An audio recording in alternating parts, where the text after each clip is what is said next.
आज दूसरा भाग है। इसमें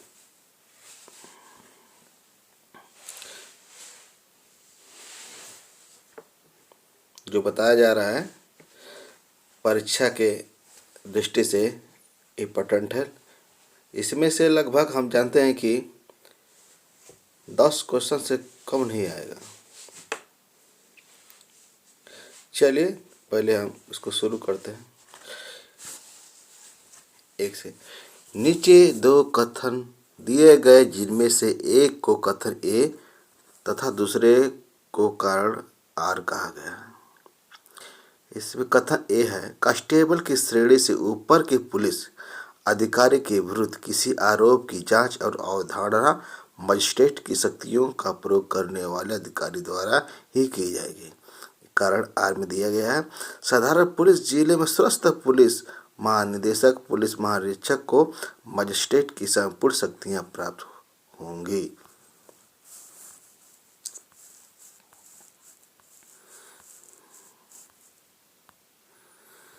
कुट में देखिए ए और आर दोनों सही है।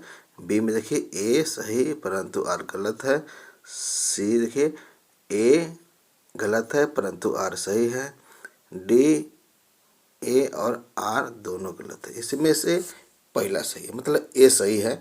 ए और आर दोनों सही है। इसमें से हम दूसरा क्वेश्चन देखेंगे। जब उत्तर प्रदेश पुलिस विनियम के पैरा 101 के अंतर्गत वर्णित अपराध घटित होने की रिपोर्ट की जाए तो रिपोर्ट की प्रति लाल लिफाफे में तुरंत संबंधित अधिकारियों को भेजी जानी चाहिए। निम्नलिखित में से कौन सा अपराध इस श्रेणी में नहीं आता है? ए डकैती, बी आपराधिक अध्ययन, सी करेंसी नोटों का कुट करना, डी पुलिस के द्वारा यातना देना। इसमें से बी सही है।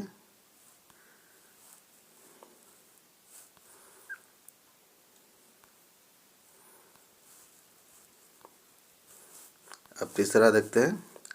पुलिस अधिनियम 1861 की किस धारा के अंतर्गत किसी भी क्षुब्ध या संकटपूर्ण जिले में अतिरिक्त पुलिस बल की तैनाती करने की शक्ति राज्य सरकार को प्राप्त है? इसमें से सी सही है, धारा 15 के अंतर्गत। चौथा देखेंगे। जिले में दंडिक प्रशासन का प्रधान होता है। ए जिला मजिस्ट्रेट, बी पुलिस अधीक्षक, सी जिला एवं सत्र न्यायालय और प्रथम सभी। इसमें से ए सही है, जिला मजिस्ट्रेट। पांचवा देखेंगे। मृत्यु उपरांत परीक्षण की प्रक्रिया का उपबंध उत्तर प्रदेश पुलिस रेगुलेशन के किस पैरा में है? ए पैरा 137, बी पैरा 138, सी पैरा 140, डी पैरा 139। इसमें से डी सही है। छठवा देखेंगे। साधारण पुलिस जिले में पुलिस का अधीक्षक निहित होता है। ए पुलिस अधीक्षक में, बी पुलिस महानिरीक्षक में।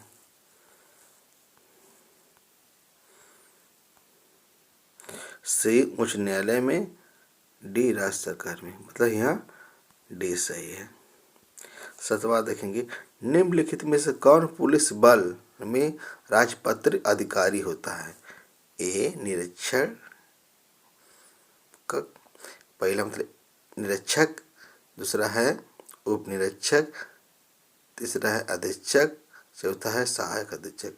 इसमें कूट दिया गया ए फर्स्ट, थर्ड, फोर्थ, बी में दिया है थर्ड फोर्थ, सी में दिया है सेकेंड थर्ड फोर्थ, डी में दिया प्रथम सही। इसमें से बी सही है।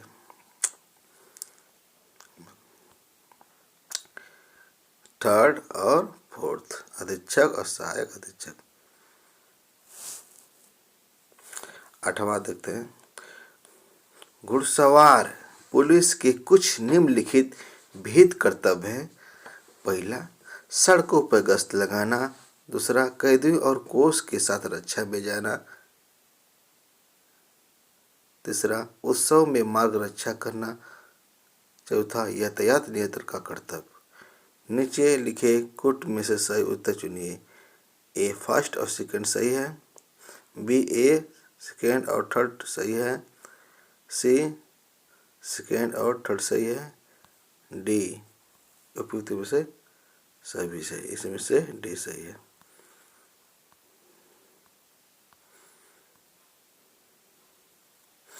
और 9वां देखेंगे इसमें,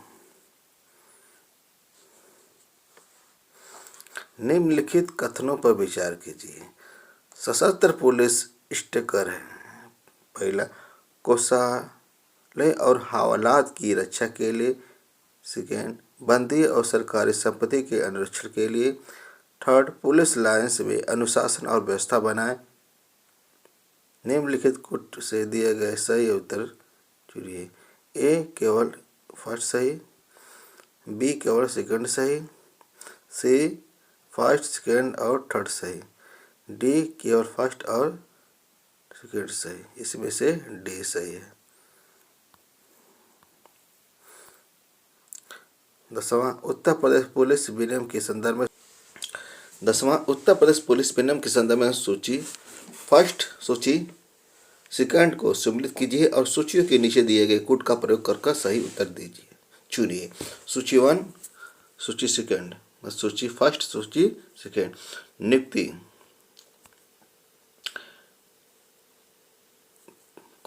पहला अध्याय 1 अध्याय फर्स्ट में दिया है। बी पुलिस थाने पर रखे गए लेख। दूसरा अध्याय 15 में दिया गया है। सी विशेष अपराध। दूसरा अध्याय 23 में दिया गया है, वरिष्ठ अधिकारीगण। चौथा अध्याय 29 में दिया गया।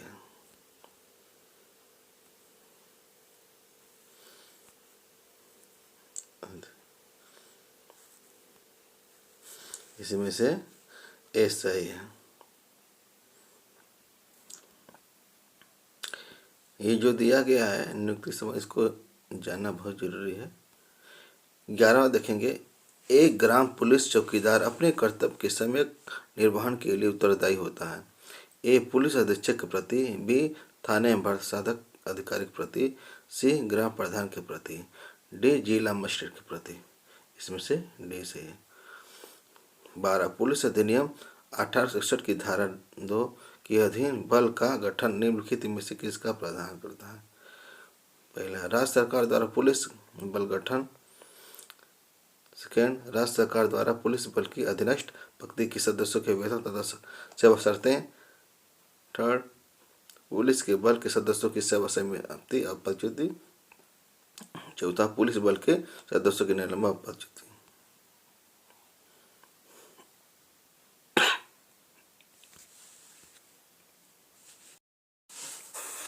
इसमें सी सही है।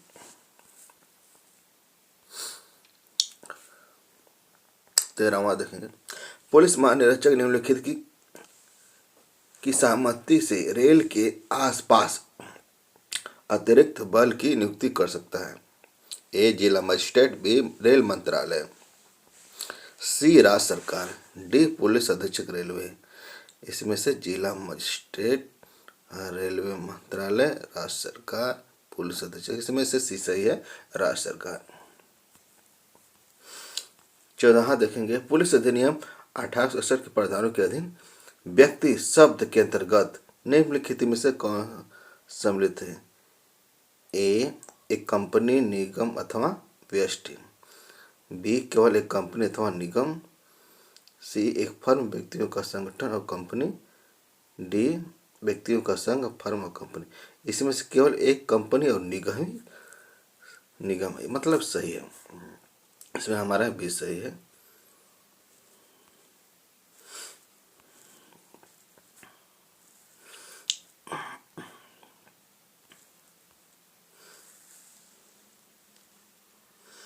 पंद्रहवां देखेंगे, लोकसभा के सदस्य को गिरफ्तार करने की शक्ति भूबंधित है। ए उत्तर प्रदेश पुलिस विनियम के पारा 147 क के अंतर्गत, बी दंड प्रक्रिया संहिता 1973 की धारा 45 के अंतर्गत, सी लोक प्रतिनिधित्व अधिनियम 1950 की धारा 20 के अंतर्गत, डी पुलिस अधिनियम 1861 की धारा 30 क के अंतर्गत। इसमें से आपका पहला सही है, उत्तर प्रदेश पुलिस विनियम पैरा 147 क के अंतर्गत। इसको हम व्याख्या पढ़ लेते हैं। व्याख्या में ये दिया गया है, उत्तर प्रदेश की पुलिस विनियम के पैरा 147 क के अंतर्गत पुलिस अधिकारियों को यह शक्ति दी गई है, वह लोकसभा की प्रक्रिया और का संचालन के नियमों और उत्तर प्रदेश विधानसभा की प्रक्रिया और का संचालन के नियमों के अनुसार लोकसभा और विधानसभा के सदस्यों को गिरफ्तार कर सकती है। गिरफ्तारी के बाद उसका सूचना लोकसभा या विधानसभा के अध्यक्ष को दी जानी चाहिए। यही प्रक्रिया राज्यसभा और विधान परिषद के सदस्यों के मामले में भी लागू होती है।